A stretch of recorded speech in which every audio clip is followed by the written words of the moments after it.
My name is Orlando Kelm, and today we're going to talk a little about some of the cultural issues that are going to come up when people go abroad. Now, one of the problems of culture when you go abroad will be that, it's different or it's weird, but how do you actually categorize or identify what are the cultural things that are going on? That's what we're going to talk about for a few moments. And the way we do that, we have a model which is called the LESCANT model. LESCANT is an acronym to teach you 7 categories where cultural things are going to come up. So the handout that I gave you as we started talks about how to go into the site and how to add your photographs to our database. It's not to be a flicker of every picture you take in Hong Kong, but as we talk about these cultural issues, if you find out yourself taking a picture of something that really shows one of these cultural issues, we invite you to stick it on that database. Okay? So what I'm going to do is talk about this acronym LESCANT. It's just a really great way to have you identify what goes on in your abroad. The L stands for language. That is, when you are abroad, there will be times when language issues come up. What do you do in those language issues? Number one, let me say that the world has been nice enough to learn English for you to speak English with them. When you have your course in Hong Kong, what language are you going to use? English. Everybody that you're going to interact with, it's going to be in English.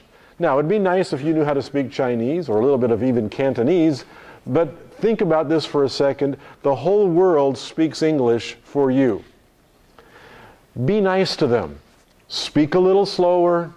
Repeat yourself a little bit. Sometimes writing things down really helps, because what you're going to find out is people that have studied English for 6-7 years, they write English pretty well.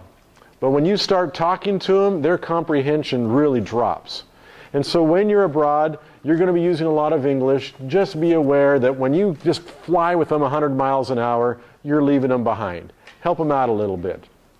The other thing is just little social niceties. Learn how to say hello, goodbye, those sort of things. You'll make a lot of mileage. But language issues are going to come up. That's one gigantic area. So in LESCANT, the first thing you think of is, when does language become an issue? The photographs you're going to take, great examples of the way English is used in public. Strange translation, things that you don't understand, things that are written on t-shirts. You're going to find wonderful examples of the way English is used. Just look at menus when you get to restaurants in China. It'll be awesome. The next category in LESCANT, the E stands for environment. That is, there are physical things that are different when you're in another country. Right now, for example, you're eating with a fork on a plastic plate with a cup. Just think of even those things being different when you get there. The room we're in, the way we have air conditioning, the way we have tables, the way we have carpeting, all those sort of things are physical things that are different. You know, I often feel sorry for our Chinese students that come to the U.S. because then they have to drink cold drinks with ice in them. And they suffer. They suffer, man. That idea of making that thing so cold it's going to make you sick. I have great pictures at home of my Chinese mom who showed pictures of her colonoscopy as evidence as to why I shouldn't have cold drinks. You know, what are you showing me these pictures for? Because you're drinking cold things, you're going to get sick. So that's a physical thing. Have ice in your drinks.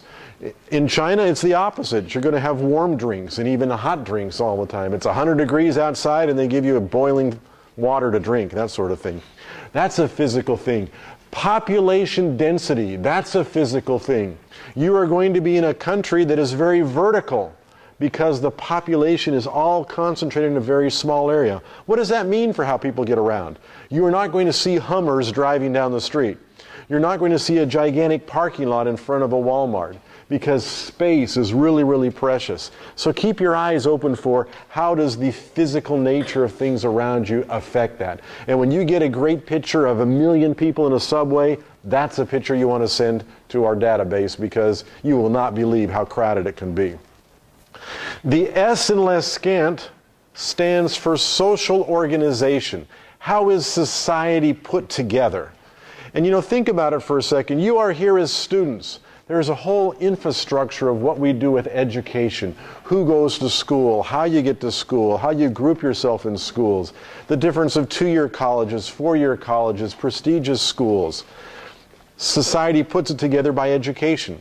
We also put ourselves together by families. What is the family unit? Do you put grandma and grandpa and cousins and uncles all in the same pot, or are they kind of considered a little bit different? Each country has a different concept of families. One really, really quick example. We think of everybody being fair. And being fair means nobody should have an advantage that's not fair. And if I hire my brother or my wife or my sister, that's not fair for other people. We have a very negative impression of nepotism because it's favoritism. Most of the world will say, hey, who am I going to trust more? A total stranger or my wife, my uncle, my cousin, my brother? Who's going to be more loyal to me? My family. So you see, something as simple as how we look at family will affect professional operations and business in other countries. And so that's part of how society is put together. The role of women, children, those things are how society is put together. Religion, how it plays in the day-to-day activities, all those are part of your society. So when you're in Hong Kong and you see great pictures that show how society is put together, that's one you want to add to our database as well. That is the S. The C in LESCANT stands for context, and this one requires a little bit of description. And that is, smart people that study societies say that societies can be on two ends of a spectrum. The one end is you don't need the context for your behavior. Rules govern your behavior. The written word governs your behavior. Things we say govern your behavior. But other cultures say, no, let's look at what's going on and have that control our behavior. Let me give you a specific example. The law says you stop at a red light. Everybody's happy with that concept, right? And you go at a green light. But let's say, just for example, it is 3 o'clock in the morning. There's nobody around, no cameras, no cops, and you're sitting there at a red light. How many of you go through that red light at 3 o'clock in the morning? Go ahead, somebody confess it. Aha! The person that says, I go through the red light, what is that person saying? That person is saying, this situation, nobody here, 3 o'clock in the morning, red light, it is stupid to sit here. I'm going through. So that is a person who lets the context of the moment control his behavior. So you are a high context type of person because of that. Right? My wife, however, she will say, it may be inconvenient, but society works better when we all follow the rules. May have to sit here for a minute, but big deal. That's safer that way. That is a low context culture. And so you are going to see tons and tons of examples of how Asia is more of a high context culture. And they're going to give you the reasons for the behavior. They're not just going to be very blunt and direct and sort of things, but they're going to explain why you should do certain things. So that is the difference of a high context, low context culture. And in a second, I'll show you some photographs on that. That is the C of LESCANT. The next feature is an A. The A stands for authority, and that is, how do different cultures give power to people? North America is a perfect example of a country that exchanges power. I can have power today, I cannot have it tomorrow. I'm chair of the department this year, next year I'm not. Think for a second that in our country, we have former presidents of the United States that at this moment have zero power. Zero. President Bush doesn't have a vote in Congress. Clinton has no vote in Congress. They can travel around the world and be ambassadors, but in terms of actual power, it's gone. Now think of another country anywhere where former leaders of the country now have no power. And when you get that sense, you understand, wow, North Americans are pretty unique in their idea of exchanging power and authority. And it is going to directly affect your world and business. Because your company is going to send somebody to Hong Kong 1,000,000 times. They're going to work with that guy 1,000,000 times. They like him. They know all about him. And then suddenly he's transferred to Spokane. And they'll say, where's Johnny? And you'll go, Johnny's in Spokane. But Susie now took Johnny's place. It's going to drive them crazy. Because they got to start all over with a new Johnny. But you see, our American brain says that's no problem. So when you get to Hong Kong, think a little bit about authority. Who's controlling the street lights? What's the role of the policeman? Where are the military police? Who has the power and authority within a position at a company? How do people walk in? How do they sit down? When you look at those round tables at the restaurants in China, look at the napkins. They're not the same. Somebody's got to sit with the napkin pointing up. Somebody's got to sit opposite the napkin pointing up. There are all these position things based on power and authority and who sits where. Be aware of all those things in your restaurants in China. And if you don't want to pay, don't sit with the thing sticking up. Nonverbal communication. This is the next idea of LESCANT, which is when you're in other cultures, there will be nonverbal things that happen all the time. For example, colors that you wear, gestures that you make, emblems that you make with your hands, smells that you have. All of those sort of things are part of a nonverbal communication.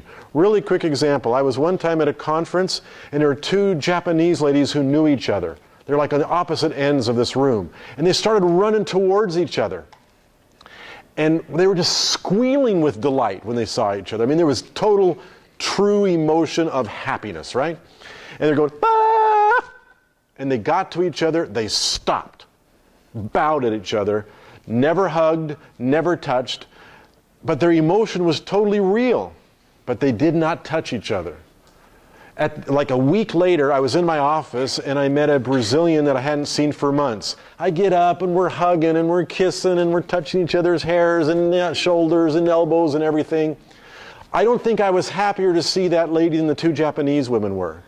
But culturally, they did not hug, they did not kiss, they did not touch. Be aware of what goes on in terms of nonverbal sort of things. China, by the way, is a great country for luck and fate. Lucky numbers, unlucky numbers. If you get a phone number in China, it has a lot of fours in it, nobody wants it. They have to sell that number cheaper to make somebody buy it. If you have a phone number with a bunch of 8s in it, oh, you want that number, it's a lucky number. They'll charge you more money for that number. Do we have anything like that? No way. We don't charge different prices for how many 4s and 8s are in a phone number. That's part of nonverbal communication. Then the final topic of LESCANT is time. And that is, how do we divide our time? How do we compartmentalize our time? Do we do a lot of things at once? Do we just do one thing at a time? Some of my friends from Spain said to me, Orlando, you mean you know where you're going to be on August 13th at 3 o'clock in the afternoon? It's only April. How can you do that? But we do, don't we? We actually have things in our agenda books right now at the exact hour we're going to do something 5 months from now. That actually freaks out most of the world because most of the world is not that compartmentalized. I was told I have 15, 20 minutes to talk, and if I keep going much longer, they're going to go crazy because we said, we want you to leave at 7. You see, what is amazing about American culture is that even if we love what we're doing, if the time ends for it, we stop doing it. You know, I have Latin American friends that say, how do you know when a party ends? Maybe I can understand how you know when it doesn't know when it begins exactly, but you know, if you're still dancing, do you stop? Do you say, 11 o'clock, gone? We do that. We do that because of time. So you've just seen the LESCANT model to describe what goes on culturally. It's not the answer to everything, but it's a nice way for you when you're in Hong Kong to say, I know what's going on here. It's a language issue. Oh, I know what's going on here. It's environment, social context, authority, nonverbal, time. And when you do that, you're going to look at everything that's in front of you with different eyes. And I promise you, you'll see things you've never seen.